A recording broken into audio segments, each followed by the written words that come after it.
everyone, welcome back to another session. ये part 2 है chapter 6, grade 6 CBSE and the name of the chapter is New Questions and Ideas. तो अगर आप लोगों को याद हो, लास्ट क्लास में हमने पढ़ी थी स्टोरी ऑफ बुद्धा और उपनिषद्स के बारे में बात की थी. आज हम बात करेंगे जैनिज्म के बारे में, सांघा क्या होते हैं और मोनेस्ट्रीज क्या होती हैं. तो चलिए स्टार्ट करते हैं आज का टॉपिक.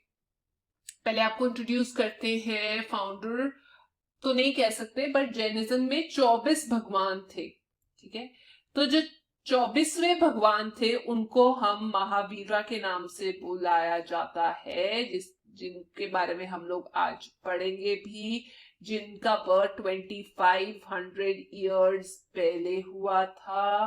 तो 24 जो भगवान हैं जैन्स के, उनको हम बोलते हैं तीर्थंकारा. जो स्पिरिचुअल लीडर्स होते हैं ना, उनको हम तीर्थंकारा के नाम से जानते हैं. तो जैनिज्म में ऐसे 24 तीर्थंकारा से, जिनको हम स्पिरिचुअल टीचर भी बोलते हैं, और महावीरा उनमें से लास्ट थे. तो इनका बर्थ, जो महावीरा है उनका बर्थ हुआ था लिच्छावी के. क्षत्रिय प्रिंस थे वो. क्षत्रिय मैंने आपको लास्ट क्लास में बताया था, जो 4 वर्ण है उनमें से जो वॉरियर्स का जो वर्ण है, जो सोशल ऑर्डर है, उनको क्षत्रिय बोलते हैं. तो बेसिकली एक क्षत्रिय प्रिंस थे. है ना इंटरेस्टिंग बात कि एक प्रिंस ने भी अपनी लाइफ पूरी की पूरी त्याग दी थी. तो ये जो जहां पे इनका बर्थ हुआ था, वो आपने लास्ट क्लास में डेफिनेटली मेरे साथ पढ़ा होगा. वाजी के बारे में आपने पढ़ा होगा. तो जो लिच्छावी है वो एक ग्रुप ऑफ लोग है जो वाजी महाजनपद के थे. आपने अगर लास्ट क्लास मिस किया तो प्लीज वो लास्ट चैप्टर की क्लास देखिएगा, जहां पर मैंने वाजी के कुछ स्पेशल चीजों के बारे में बताया था. तो वाजी एक जगह है जहां पर एक ग्रुप में, रूलर्स के ग्रुप में हमारे महावीरा का भी बर्थ हुआ था. तो जैसे ही उनकी एज 30 हुई, जैसे ही टर्न 30, जैसे ही 30 साल के हुए, उसी टाइम पे उन्होंने अपना सब दुनिया से मुंह मोड़ लिया और अपने जंगल की तरफ को चल पड़े. एक लोनली लाइफ, अकेली लाइफ, मुश्किलों से घरी हुई लाइफ, सिर्फ इसलिए क्योंकि वो भी जागरूक होना चाहते थे. वो बेसिकली इनलाइटनमेंट चाहते थे. ठीक है, तो अगर मैं बात करूं इनलाइटनमेंट की, तो आपको याद होगा बुद्धा भी यही चाहते थे, और जैनिज्म के जो भगवान है वो भी अपने आप को इनलाइटन करना चाहते थे किसी ना किसी तरीके से. तो क्या हुआ कि जैसे जैसे ये चलते गए, इन्होंने एक सिंपल सी चीज बताई कि अगर कोई भी सच के बारे में जानना चाहता है, ट्रुथ के बारे में जानना चाहता है, तो उसके लिए अपना घर सब कुछ त्याग दो. बिकॉज अगर तुम घर में रहोगे तो ये चाहिए, वो होता रहेगा. तो घर त्याग दो और एक सिंपल प्रिंसिपल फॉलो करो, जिसे हम कहते हैं अहिंसा. अहिंसा का बेसिकली मतलब ये है, डू नॉट हर्ट. कभी भी किसी को हर्ट मत करो. कभी भी किसी को, do not even kill someone. मारो भी मत. छोटे से छोटे जीव के अंदर, इंसेक्ट के अंदर आत्मा बसी होती है. तो कभी किसी को हर्ट मत करो, कभी किसी को मारो मत. सब लोगों को अपनी जिंदगी और अपनी जान बहुत ज्यादा प्यारी होती है, जैसे हमें प्यारी है. तो ये जो अपना मैसेज था, ये बाकी सब लोगों तक पहुंचाने के लिए अगेन बहुत इजी लैंग्वेज यूज करते थे, जिसे हम कहते हैं प्राकृत. बट जैसे जैसे वो इंडिया के दूसरे हिस्सों में जाना स्टार्ट हुए, यहां तो प्राकृत की फॉर्म चेंज होती गई. जैसे मैंने आपको बताया था, यहां पर मैप में आपने देखा होगा ये मगधा एम्पायर, लास्ट क्लास में हमने किया था. तो जब वो यहां पर अपना मैसेज दे रहे थे, तो यहां पे जो प्राकृत बोल रहे थे, जो लैंग्वेज बोल रहे थे, उसका नाम था मगधी. तो हर जगह पर प्राकृत लैंग्वेज ना उस टाइम पे लोगों को आसानी से समझ आ जाती थी. संस्कृत में थोड़ा दिक्कत होती थी. तो जो मगधी लैंग्वेज थी, जो मगधा एम्पायर में यूज की जाती थी, उसको यूज कर वो अपने फॉलोअर्स बना रहे थे. और जो जैनिज्म में भगवान के जो फॉलोअर्स थे, उनको हम जैनास बोलते हैं. जैनास का बेसिक मतलब होता है कॉन्कर करने वाले, दूसरी जगह को अपने कंट्रोल में करने वाले. तो वो कहते थे कि यार देखो, सबसे इंपॉर्टेंट बात है, अगर सच की खोज तुम लोगों ने करनी है, प्राकृत में जो मैं बोल रहा हूं, सच की खोज करने के लिए तुम्हें बहुत ज्यादा स्ट्रिक्ट रूल्स से अपनी लाइफ को जीना पड़ेगा. तो लोग कहते हैं कि कौन से स्ट्रिक्ट रूल्स. काफी लोगों ने अपने घर भी छोड़ दिए, सिंपल लाइफ में भी रहने लग गए. तो कहते हैं स्ट्रिक्ट रूल्स का मतलब ये है कि सबसे ज्यादा ऑनेस्ट रहो, डू नॉट हार्म, किसी को हार्म मत करो, किसी से चोरी चकारी मत करो, डू नॉट स्टील, चोरी चकारी भी मत करो, और अपना सब कुछ त्याग दो, यहां तक कि जो कपड़े एक्सेसरीज वगैरह तुम डालते हो, ज्वेलरी वगैरह, वो सब चीजें गिव अप कर दो, वो सब चीजें त्याग देनी चाहिए।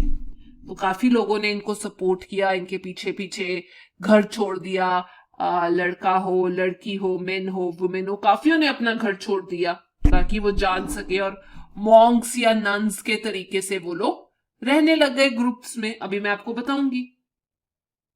बट अगर देखा जाए तो जो जैनिज्म है उसके सबसे ज्यादा फॉलोअर्स जो थे वो मर्चेंट्स या वो ट्रेडर्स थे, क्योंकि उनको इंसेक्ट्स को नहीं मारना होता था। लेकिन अगर मैं बात करूं फार्मर्स, तो उनको तो छोटे छोटे कीड़े मकोड़ों को मारना होता था, जिसके लिए महावीरा ने मना किया था। तो ये ज्यादा देर तक सपोर्ट नहीं कर पाए उस चीज को, उस रिलीजन को, कि हम हम किसी तरीके से ज्यादा देर तक इसमें सरवाइव कर पड़े। तो ऐसे कुछ लोग जो सपोर्ट करते थे बाकी लोगों को, वो घर में रहकर, जो लोग अपना घर वर त्याग दिया करते थे उनको सपोर्ट, इनडायरेक्ट सपोर्ट प्रोवाइड किया करते थे। जो छोड़ देते थे घर उनको मॉन्क्स बोलते थे, और जो सपोर्ट प्रोवाइड किया जाते थे उनको सपोर्टर्स से नाम दे देते। तो ये देखा गया कि ये जो मॉन्क्स थे, जैसे जैसे रिलीजन जो जैनिज्म है वो नॉर्थ इंडिया में फैला, जैसे जैसे वो तमिलनाडु में फैला, जैसे जैसे वो कर्नाटक में फैला, गुजरात में फैला, तो वैसे वैसे वो आइडियाज ना मुंह जबानी एक दूसरे को कन्वे कर दिया करते थे। लेकिन कुछ टीचिंग्स जो है वो इकट्ठी कर कर हमें यहाँ पे मिलती है। वलाभी में जो एक जगह है गुजरात के अंदर, वहां पर काफी चीजें लिखी हुई, लर्निंग्स जो है वो यहाँ पर पाई गई है। अब मैंने आपको बताया कुछ लोगों ने अपना घर छोड़ दिया था, ये देखिए मैंने आपको बताया था कुछ लोगों ने अपना घर छोड़ दिया था उस टाइम पे। तो ये लोग जो अपना घर छोड़ देते थे, अपना ऐश छोड़ देते थे, अपनी कंफर्ट छोड़ देते थे और इकट्ठे रहते थे, उनको हम बोलते हैं सांगा। वो ग्रुप ऑफ लोगों को बोला जाता है सांगा, जो अपना घर छोड़कर आते थे। और ये कैसे रहेंगे वो सब कुछ एक बुक के अंदर लिखा गया था, जिसको हम कहते हैं विनाया पिटाका। इसके अंदर सब कुछ लिखा हुआ है। तो इसमें क्या होता है कि जो लड़के हैं उनके अलग रूल्स होते हैं, लड़कियों के अलग रूल्स होते हैं, बच्चों के अलग। जैसे सारे के सारे मेन अपनी मर्जी से ज्वाइन कर सकते थे, लेकिन अगर बच्चों ने ज्वाइन करना है, तो डेफिनेटली उनको परमिशन लेनी पड़ेगी अपने पेरेंट्स से। अगर वो स्लेव्स हैं तो अपने जो मास्टर्स हैं उनसे परमिशन लेनी पड़ेगी कि हम ज्वाइन कर लें। अगर वुमेन है तो उनको अपने हस्बैंड से परमिशन लेनी पड़ेगी या अपने फादर से परमिशन लेनी पड़ेगी इसमें आने के लिए। तो जो जो लोग इस सांगा में रहना स्टार्ट हुए, बड़ी सिंपल लाइफ रहते थे, एक जगह से दूसरी जगह जाते थे। और आपने ऐसे बहुत सारे लोग देखे होंगे जो एक जगह से दूसरी जगह खाने के लिए जाते हैं। कुछ फिक्स आवर्स होते हैं जिस टाइम पे ये लोग खाना मांगते हैं, उनको हम भिखूस बोलते हैं। बेसिक मतलब जैसे हम बेगर्स बोलते हैं, बट इनको हम एक्चुअल में बेगर्स नाम नहीं दे सकते, क्योंकि ये ऐसा नहीं है, कुछ और नहीं करते, ये रिलीजियस बेगर्स है। तो काफी लोग इनकी हेल्प कर देते थे। भिखुनिन्स भी नाम दिया जाता था इनका, भिखुस या भिखुनिस, ये नाम भी दिया जाता था इनको। तो काफी लोग इनको सपोर्ट करते थे, खाना दे दिया, कपड़े दे दिए।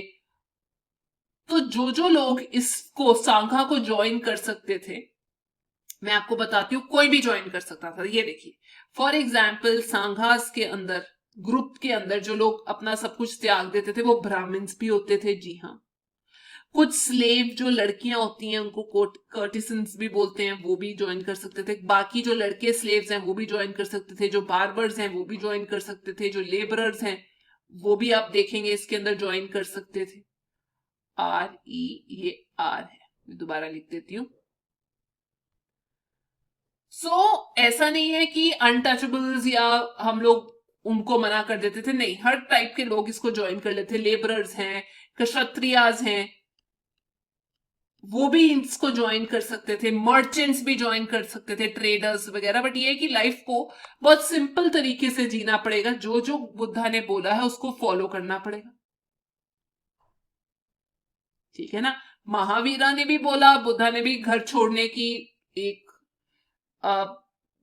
इच्छा जाहिर की थी, अगर सच जानना है, अगर लाइफ का सच जानना है, अगर सच में नॉलेज गेन करनी है।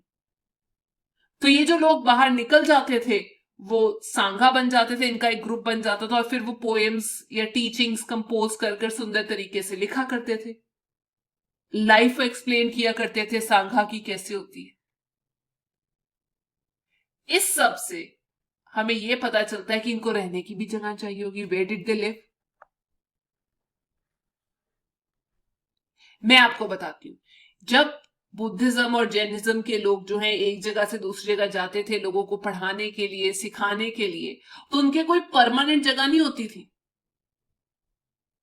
ये देखिए, ये तो बहुत आलीशान आज की डेट में आपको उनके टेम्पल दिखाई देते होंगे, बट ये जो लोग हैं जिनको हम भिखुस बोलते हैं, ये ऐसे केव्स में रहा करते थे, शेल्टर्स जो टेम्पररी बन जाते हैं, गार्डन के अंदर बन गया, तो सारे के सारे जो मॉन्क्स होते थे या जो नन्स होते थे वो ऐसी जगह ढूंढते थे, और धीरे धीरे कर कर केव्स के अंदर भी उन्होंने ऐसी जगह बनानी शुरू कर दी जिसको हम मोनेस्ट्रीज बोलते हैं। आपने बहुत देखी होंगी। तो जो ये परमानेंट मोनेस्ट्रीज हैं उनको हम विहारास बोलते हैं। काफी नए वर्ड्स हमने सीखे, विनय पिटका, विहारास। तो ये जो मोनेस्ट्रीज होती है ना, ये बेसिकली बनी होती है, या तो आप इसकी वुड की बनी होती है, या किसी टाइप के स्टोन की बनी होती है, या आप इसको ब्रिक की बनी होती है। केव्स के अंदर भी बनी होती है ये चीजें। तो इसके लिए लैंड, ऑफकोर्स जो भिखुस है उनके पास तो इतने पैसे होते नहीं थे, तो इसके लिए जो लैंड होता था, बहुत ज्यादा जो रिच लोग होते हैं, लैंड ओनर्स हो गए, मर्चेंट्स हो गए, वो इसके लिए लैंड डोनेट कर देते थे। लैंड ओनर्स, जो अमीर लोग होते थे, जो मर्चेंट्स होते थे, जो पीछे से सपोर्ट करते थे। कुछ लोग तो अपना घर त्याग नहीं कर सकते थे, बट वो इस प्रैक्टिसेस में बहुत मानते थे, तो इसीलिए वो अपना लैंड डोनेट कर दिया करते थे। काफी ज्यादा जो आसपास के लोग इस केव के रहते थे, वो इन लोगों को सपोर्ट करने के लिए कभी खाना दे देते थे, कभी कपड़े दे देते थे, मॉन्क्स या नन को अगर चाहिए हो तो दवाई भी दे देते थे। और ऐसे देखते देखते बुद्धिज्म जो है वो इस सब कॉन्टिनेंट के काफी हिस्सों तक फैलने स्टार्ट हो गया, डिफरेंट डिफरेंट जगह तक जाना स्टार्ट हो गया, और वैसे ही जैनिज्म। तो बाकी का टॉपिक मैं आपके साथ नेक्स्ट क्लास में कवर करूंगी। इन केस आपको ये सेशन पसंद आया, मैप से सब कुछ क्लियर हुआ, तो please don't forget to like, share and subscribe. Thank you.